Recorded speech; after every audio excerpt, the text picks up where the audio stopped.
Hey everyone, and welcome back to my Completionist playthrough of the Baldur's Gate Saga with SCS and Ascension.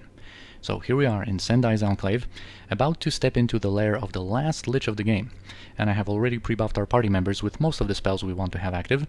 Our Divine Casters both have Armor of Faith and Shield of the Archons, and our Mages applied Spell Shields, Globes of Invulnerability, and are about to cast some finishing touches like Spell Immunity to Abjuration. And Kirina is going to receive the same. She's going to get both Globe and Spell Immunity to Abjuration from Scrolls, in order to be more difficult to dispel. I have also rearranged our equipment just a little bit, giving Senashira the Rune Hammer, so that she can be immune to level drain through that, and for the same type of protection, Jaheira is going to start out with the Amulet of Power equipped. Kirina is going to be wielding Daystar, so that she can deal more damage to the undead we're going to be facing off against in a second, and Imoen has our Golem Summoning Manual prepared. And we also have some level ups to do. Jaheira managed to level up in both Fighter and Druid, and that is going to give her an additional proficiency point, a Thaco reduction, a level 4 memorization slot, and 2 more hit points. And that proficiency point we're going to put into slings finally, and now she's going to have more high-level ability points to spare for sure, now that she is back to leveling in both of her classes. And because of that, I'm going to give her one more critical strike and whirlwind attack, actually. And normally, for characters that dual wield and can achieve 9 or 10 attacks just by being improved hasted, whirlwind attack is not a good idea. But I'm not sure if this is going to be in this episode or in the next one, but I have a little something that I would like to showcase, and this is still going to be a nice backup for Jaheira in case she gets dispelled or just doesn't have her improved haste for any other reason. This is going to be a nice boost to her damage for a little while. Next up, Animen is going to be level 38, gaining an additional level 7 memorization slot, very nice, and Imoen is going to be level 25, getting a level 8 spell memorization slot and her last high level ability. Alright, and now when it comes to those buffs, let's apply Globe and Spell Immunity to Abjuration on Kirina. And we're going to also apply Spell Immunity to Abjuration on our mages. And I'm also going to want to have a True Sight already active on Kirina coming from her hood. And I think with that we should be ready. So let's go in. And we also have something very unusual memorized on Jaheira. And that's going to be her level 2 spell here, Find Traps. And this works like True Sight in the fact that it ticks every round, detecting nearby traps.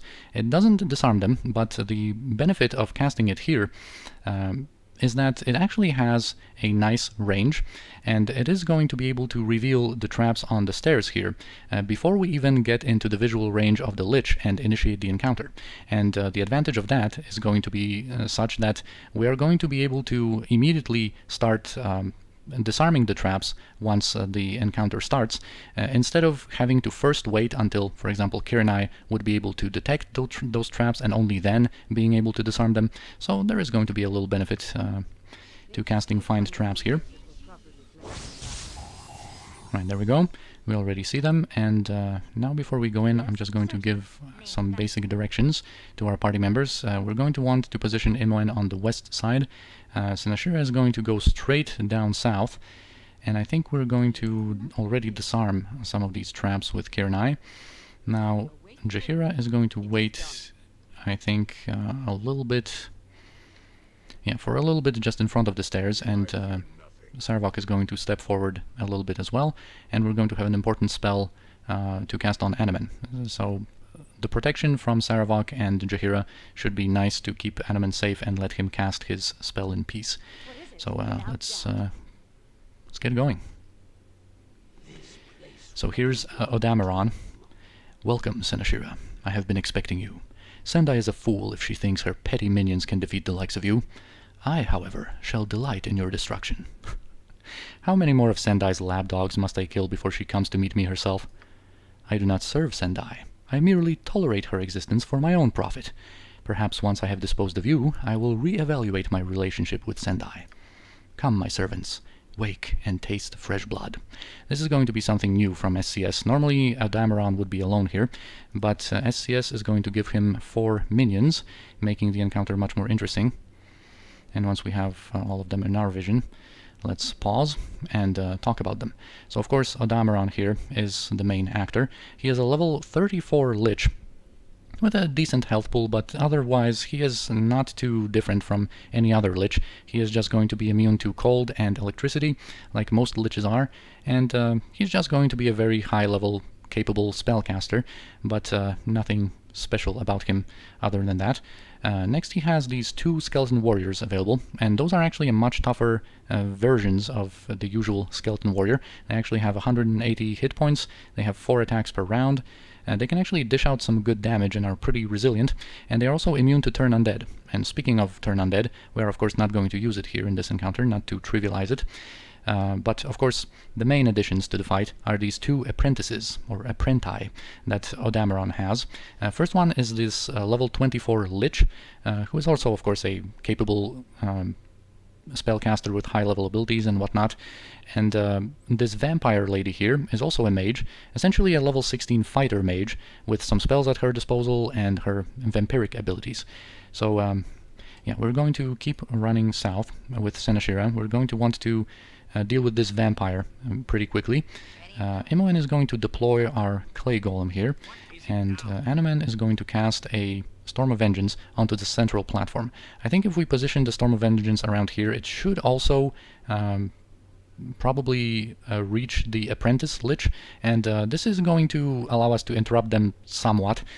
I don't want to aim it too much to the west, just so that Animan doesn't have to move too much. This platform should be nicely in his vision, and he should be able to cast the Storm of Vengeance safely from the stairs here. We're going to disarm the other trap. We can probably send Saravak to fight the Skeleton Warrior in the meantime. Jaheira is going to kind of just stay out of trouble for now. And now let's see what their pre-buffs are going to be here.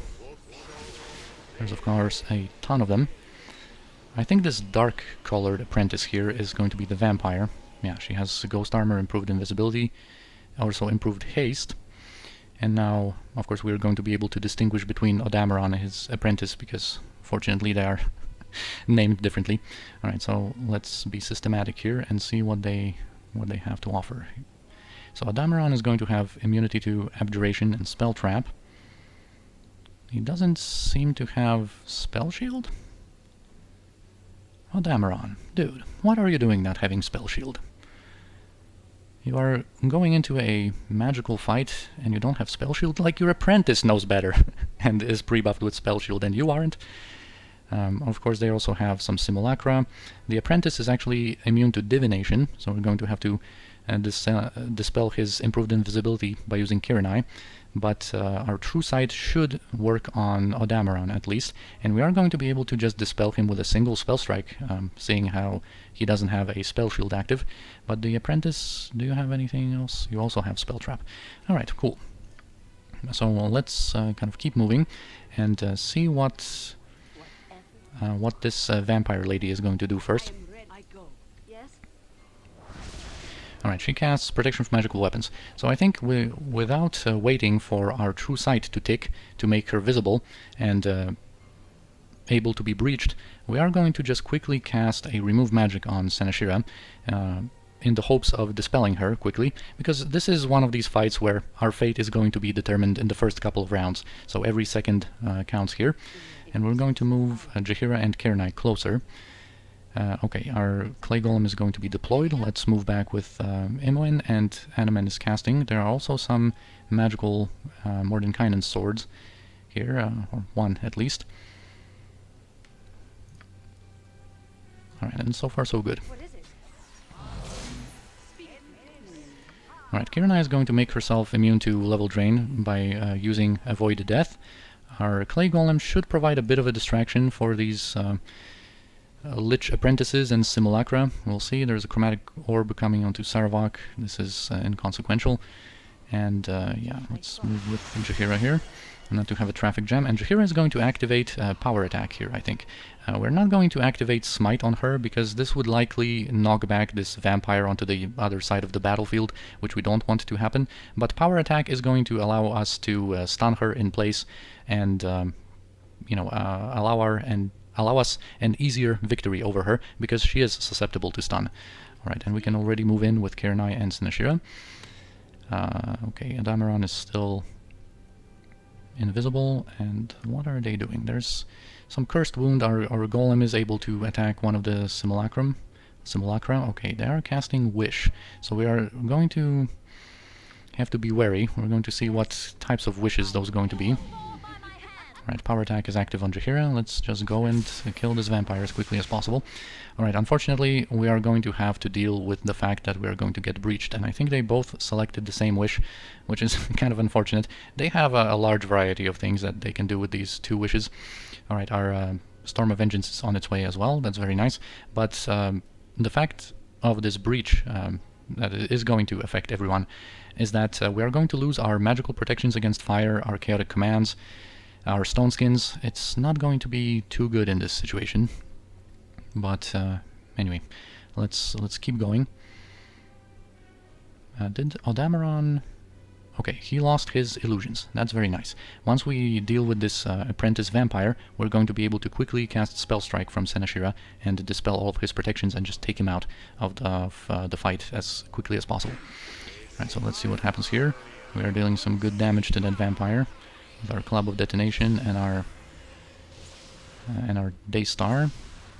We were able to poison Odamaron. That's very nice with our Storm of Vengeance. This is going to help us to keep interrupting him. And that apprentice vampire already died. That is great.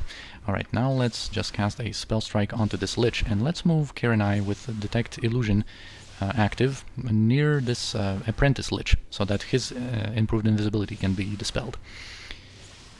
And we should probably move Imoen and Saravok a little bit to the west. Actually, Animan, you can come closer, and you are going to receive our Skull of Death, I think, just to get rid of that Mordenkainen sword whenever you can, but we're going to have to move him closer in order to be able to pass the helmet. Alright, Jaheira is going to move closer to Odamaron as well, just to be able to dish out some damage. Everything is going nicely. Both the Apprentice and Odamaron are actually poisoned by our Storm of Vengeance, which is just great. Alright, this Simulacrum is kind of on the move. Let's use Saravok to dispose of it, perhaps. And yeah, our Spell Strike is on its way. We still need to dispel the illusions of that guy, and yeah, let's pass on the Skull of Death onto Animan, and let's see what we're dealing with here. Yeah, Animan in his spare moment can deal with that Mordenkainen sword, just so that Saravok is not so heavily damaged. Oh my god, Senashira got interrupted somehow. The Skeleton Warrior managed to deal some damage through all of her mirror images because she lost stone skins because of that breach, and that physical damage actually interrupted her spell strike. That is just fatal when it comes to the consequences. Alright, let's gain some distance. The Skeleton Warrior should be interested in attacking someone else, and we have another spell strike on us. This is just the perfect spell to unleash onto Odamaron here, because he doesn't have his spell shield, but that is definitely a big setback. And we don't even have any more stone skins on Senashira. We could use a scroll, but, you know, I don't really want to waste the time on renewing stone skins on her. She should be protected enough with her mirror images against like Melf's minute meteors that these liches might want to throw at her and whatnot. This was just pretty unlucky that this Skeleton Warrior managed to sneak in a hit through all of these mirror images onto her. But anyway, Saravok can just keep attacking the Skeleton Warrior in the meantime, and we're just kind of waiting onto this Apprentice Lich to lose his improved invisibility, because we could cast some stuff on Imoen and Saravok to start dispelling him already. Alright, our death spell was cast, very nice. We can use Animan and Jaheira to just keep attacking the Skeleton Warrior in the meantime. Alright, the illusions of this apprentice are now dispelled. Let's then get to work on Saravok and on Imoen. I had 2 spell strikes prepared for this encounter, one onto Odamaron and one onto the apprentice, but we have to change our plans now that we have lost one of our spell strikes. So we are going to use Ruby Rays from both Saravok and Imoen. This is going to dispel his spell shield and his spell trap, and he is only going to be well, he is not actually going to be protected by anything else because he has immunity to divination and not to abjuration. So he is going to be ripe for some breaches. And speaking of those, let's prepare ourselves here. Alright, Senashira is casting that spell strike, so everything should be fine from now on. There are some remove magics coming onto Saravok. We are already dispelled by the breaches mostly, so this is not going to matter all that much. But yeah, we already have dispelled the spell shield of this apprentice, and we are going to now dispel his spell trap. Spell strike also hit Odamaron himself. So now, to just do this correctly, I would like to first, of course, dispel Odamaron with Breach. This is more important. And then, whenever Imoen has her next round, she is going to unleash a Breach onto the apprentice. Right, Saravok, we can bring him closer to Odamaron. And Skeleton Warrior's near death. Now he is done. Alright, now Odamaron is breached, so let's just go in and kill him. Oh, actually, let's just switch to our normal equipment now. We don't need to be protected against level drain, and this rune hammer actually carried a little chance of instantly killing some of these undead here. They are not immune to that instant death undead slaying property. Alright, it seems like the apprentice Lich was also dispelled by Breach already, and now we can just deal with him. Boom! A nice Club of Detonation Fireball to finish the encounter and brighten our day, and that is it. Alright, so a pretty interesting encounter. We can disarm this trap over here, and a nice thing about Odamaron is that he was clearly a collector of different magical things, because from his chamber here we are actually going to be able to get 3 components for upgrades for Sespinar. Let me just switch our equipment a little bit here, because I needed to take off this Robe of the Archmagi off of Imoen, because this Golem Summoning Manual actually weighs a little bit. And I've also switched to her Bolts +3 for this encounter, of course, because the Sleeping Bolts wouldn't do anything. And okay, we are done here. This ring you can be wearing for a moment. Alright, now let's get to looting the spoils. So Odamaron here has the Ward Stone that we need to progress further into Sendai's Enclave. He also has Heart of the Damned, which is used to upgrade 2 items actually, the Short Sword of Mask and Gram, the Sword of Grief. So there's a decision to make here. Of course we don't even have Gram yet, because it is in Abazgol's lair. And then we have an Eye of Tyr, which is again involved in a decision, because it is used to both upgrade Karsamir or the Purifier. So we're going to have to make a decision there. And also, from this trapped container, there is the Skull of the Lich. And the skull is used to upgrade Spectral Brand. So finally we're going to be able to upgrade that. Also, let's just dispense some of these potions. Oh, that's too heavy for you. Alright, and let's continue looting. There's basically just some random loot here. The Swords +2 from the Skeleton Warriors. The Vampire Lady has something random. Okay, not much. This container has some random loot. Not much again. Sometimes you can get some good scrolls down there, but not this time. It's not like it matters, of course. We are very well prepared with different types of resources, and we get some ammo with high enchantment. Yes. Alright, and now it's time for a cutscene. Stop lying to me, game. Alright, I guess you are encumbered a little bit. What is it? But anyway, I mentioned the cutscene. There it is.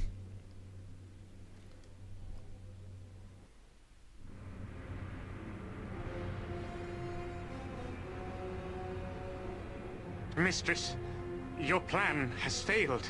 Your servants have been slaughtered, and the invader continues to advance. Slaughtered? And the intruder yet lives? Impossible! I swear it is true, mistress. And forgive me, mistress, but there is something else. If you value your life, you will cease your stammering and speak, Captain. I have learned that the intruder is a Ballspawn. We are under assault from Gorion's ward. No! No! Why was I not told of this immediately? They must be stopped. She is so bad and yet so good at the same time. I just can't overstate this enough. I just love these voice actors. Yes, mistress. What are your orders? This ball spawn is far too powerful to trust their destruction to your incompetent hands, Captain. You are of no further use to me. I mean, she surely could have used him as some kind of cannon fodder at least. Like, he would certainly be more useful alive than dead, but... okay. Diatha, my priestess, destroy this intruder. Gorian's ward must not be allowed to reach this chamber. This chamber? Yes, mistress. I will do as you command. Do not underestimate this invader's power. Stop them at any cost. If you fail, Diatha, you will share the same fate as the unfortunate captain. Of course, Mistress Sendai. I will unleash all of your Drow forces against our foe. Against our foe. Anyway, after that fight with the Odamaron, our struggles are not complete, of course, because we are going to be immediately greeted by another one of these SCS war parties here atop these stairs. And these Drow are going to be supported by some beholders, actually. So here we sense the encounter ahead of us, and we are going to precast some firestorms onto the stairs, and we're also going to cast an incendiary cloud.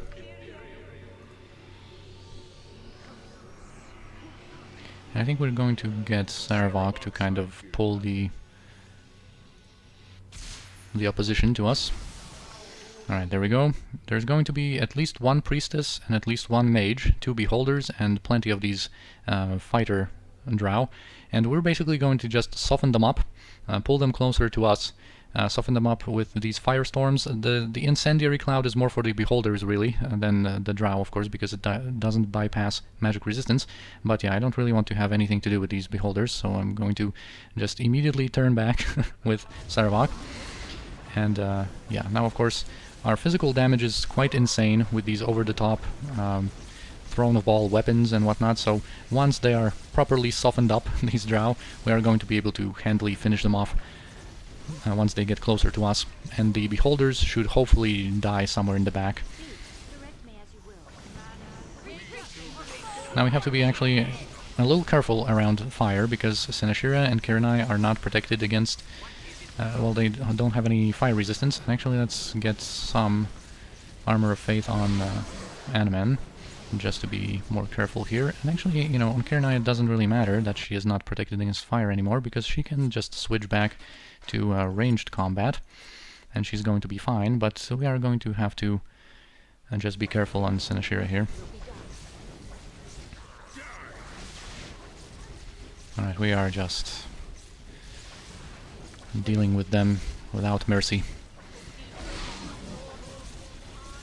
Alright, let's just take a little peek whether the beholders are still there or not. It seems like they probably died. Oh, they didn't even approach.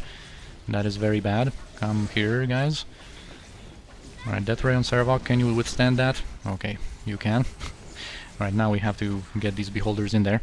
This actually didn't work out how I wanted to, because normally, you know, the beholders, once they spot you, I just retreated too quickly with Saravok, but, you know, there's a traffic jam on the stairs with the drow, where, you know, they kind of block the beholders' way closer to us, but now we're going to see how this is going to work out. Just kind of retreat a little bit. This mage here is proving to be a little problematic, and we don't have any more remove magics at our disposal. So here we are going to have to get through her spell shield, spell deflection, and I think they also start with perhaps spell turning. We're not going to be able to see their pre-buffs, I think. Yeah, spell turning. So yeah, we need 3 dispels, so let's actually get to work with that.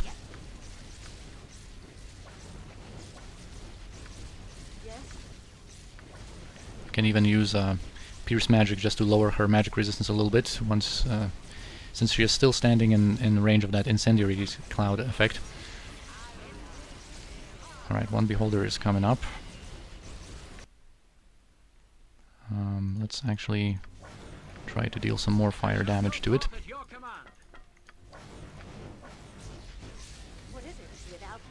Keep Senashira safe.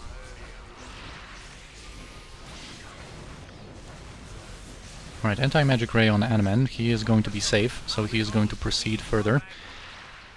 Just to take the attention of this beholder here. Jaheira is somewhat protected with her Shield of the Archons, but I don't want to progress with her anymore. And let's see, the other beholder must have died. So this was a little bit more messy than I wanted, but we should be fine now. She still has something. Still has one more protection.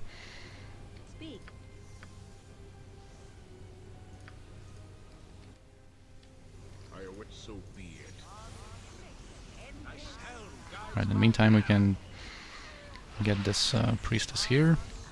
Now we're going to be able to breach her, and we're going to be able to bring some other combatants of ours.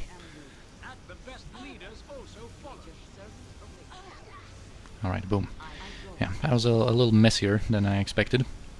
Mostly because of these beholders just didn't follow us like they were supposed to.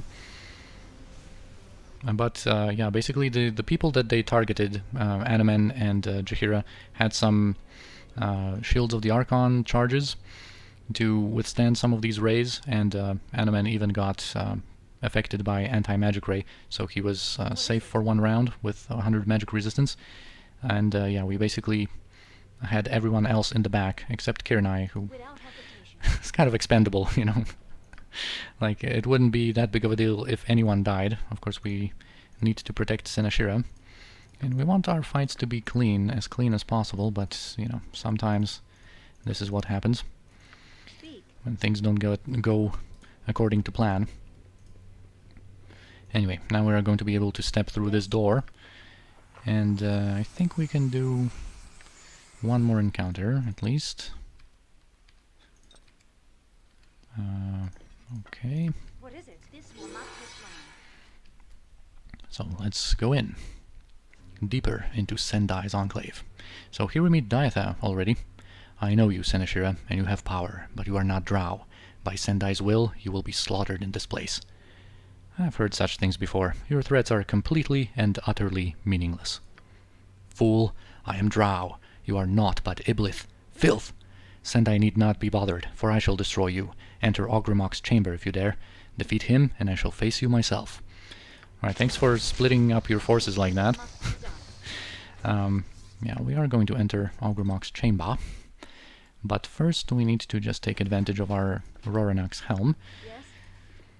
Because Ogremoch deals vast amounts of crushing damage, and that is going to help. First we have these two greater earth elementals to deal with, which at this point of course should be nothing more than lambs to the slaughter for us. There's also a trap, a nice fireball from the Club of Detonation, and yeah, back there is Ogremoch. Who calls Ogremoch Prince of Earth? He is indeed an elemental prince, and elemental prince of evil earth creatures, so we meet one of those again. Now, basically, when it comes to him, he shouldn't be really that big of a deal. He casts Stoneskin first, so we don't have to deal with his Earthquake.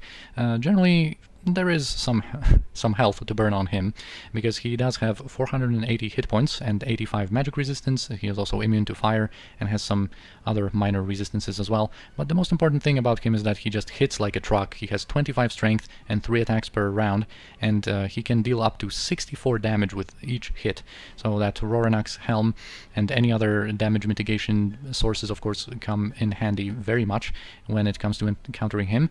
As every elemental prince, he also has that Dispel magic at level 15 on hit.